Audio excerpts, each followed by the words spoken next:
Uno dei nuovi acquisti del Calcio Padova Calcio a 5 è Alberto Grigio, una prestazione un po' così così questa sera, hai giocato anche poco, però c'è tempo per recuperare. Sì, sicuramente una prestazione, come hai detto te, così così, e sapevamo che oggi era una partita estremamente difficile perché comunque loro avevano bisogno di punti per passare appunto alle Final 8 di Ponzano.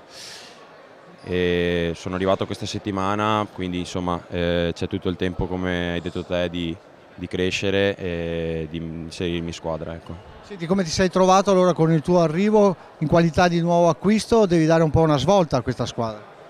Ma diciamo, questa squadra comunque è già ben allestita, sta già facendo un gran campionato, un girone d'andata, a mio modo di vedere, insomma, ha dato grandi soddisfazioni a questo gruppo che mi ha accolto in maniera strepitosa, anzi ho trovato ragazzi tutti disponibili a partire dal mister, dalla dirigenza e appunto tutti i compagni di squadra, quindi veramente mi hanno aiutato a inserirmi, insomma, in maniera corretta, e quindi va un grazie anche a loro. Ti aspetti quindi un 2016 ricco di soddisfazioni?